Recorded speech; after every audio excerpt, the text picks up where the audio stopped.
onwards. Sana po ay sabihan natin ngayon sa mga maaga. 169-170. Ito na pinapakita natin, ilan po yung ating bilang.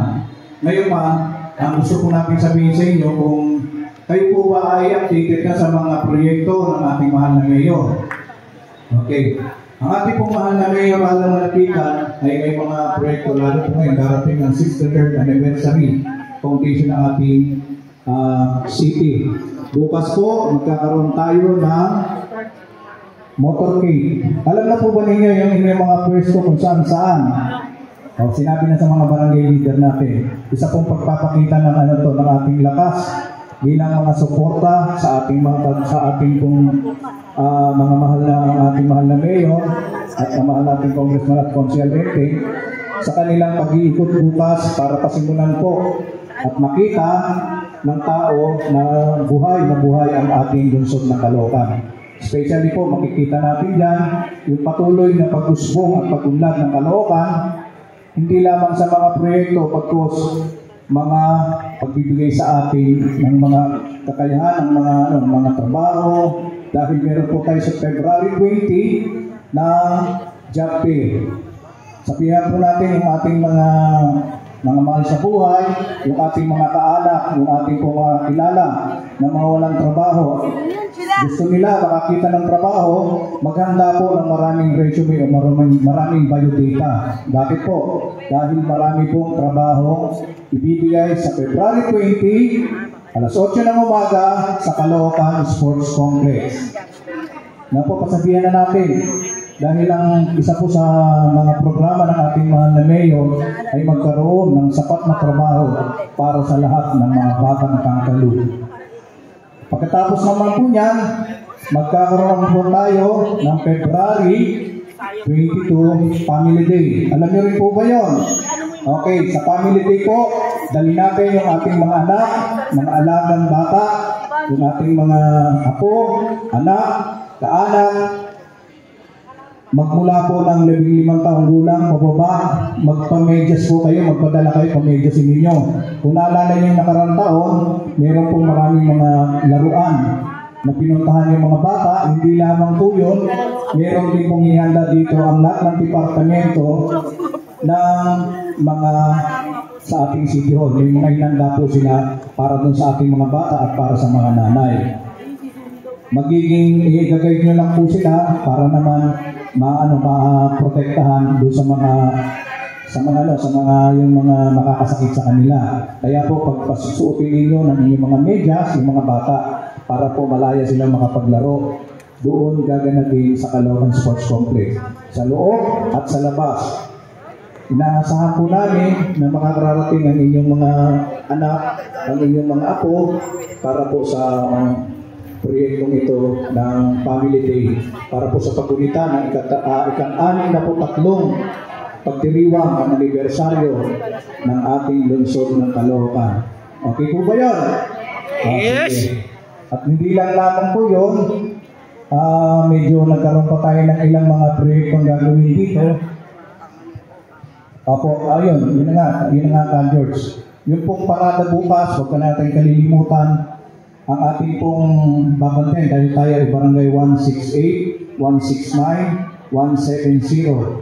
Ang ruta po ay manggagaling dito, lalabas po ng Diparo Elementary School, diretso, pupunta. Ito po yung dito lang sa atin, para malinaw sa inyo. Manggagaling po siya ng Llano, lalabas po ng Diparo Elementary School, papasok ng Chopilo Samson, papuntang barangay 169. Dadaan sa Ninong Amado, lalabas na Estrella, lalabas po patungo ng Caltex Junction, paakyat ng Rainbow Village, 168 pa rin yun, papasok na po sa 171. Malinaw po yung mga natin, yung mga ruta natin, huwag kayong magkakamali. Yung po ang ruta na tatahakin ng ating motorcade bukas. From barangay 168, 169, 170. Magsisimula po yan, ang kanilang doon sa may barangay 166. Magsisimula po ng alas 8 ng umaga, diretso yan dito sa atin, kaya mga 8:30, alas 8 umari, ay nandun na tayo sa ating mga kaukulang pwesto. Hindi lamang po tayo, magtawag po tayo ng ating mga kapitbahay, ng ating mga mahal sa buhay, yung suporta po natin, ipakita natin sa darating na motorcade. Para naman po makita lang tayo din ng kasiyahan ng ating mga butihing lingkod bayan na makita ang kanilang mga sumusuporta na 100% nandun, pati ang kanilang mga kaanak. Kailangan po natin ang suportang yan dahil may nagkikling po na bago ngayon na sinalaraw ang magpapabago ng Caloocan. Nabago na po ang Caloocan. Mataas na, inakyat ng Caloocan. Nandun na tayo sa Tugatog, tapos mabago sa pa natin sa bagong taong pupumilit na to na maglilingkod sa Caloocan. Hindi na po natin papayagan ang mga maglilingkod na ito na sasabihin, marami silang gagawin. Marami na pong nagawa ang mga malapitan. Hindi na natin mapapantayan at sino man hindi makakapantay yan. Kaya sana po pagsikapan natin na makita nila ang suporta ng buong Caloocan sa mga malapitan. Bukas po, alas 8 ng umaga, hanggang alas 12 nandito po sa First District. Suportahan natin ang motorcade na ito. Pwede po ba yun? Yes! Okay, maraming salamat po. Sana naman, ganyan lang ating gagawin. At hindi lang yun, marami pa nga mga trabaho, ay mga proyekto, mga activities na gagawin ngayon sa 63rd anniversary. At sana nandun kayo na gagabayan ninyo, especially yung ating pong yung one-stop shop. Naalala ko, may mga nakapunta po ba sa inyo, one-stop shop? Ito po yung medical mission na maraming ginawa na sa Caloocan Sports Complex din. Na-announce po ba sa inyo yan?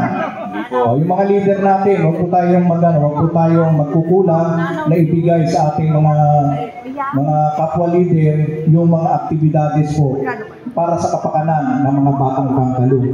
One-stop siya po. Nagkaroon tayo ng medical, dental, pre-x-ray, pre-blood letting, saka blood typing. Marami pa doon ng mga Tapos yung pagbibigay po ng salamin o sakit mata na tinatawag na sa ating mga activities sa City Hall.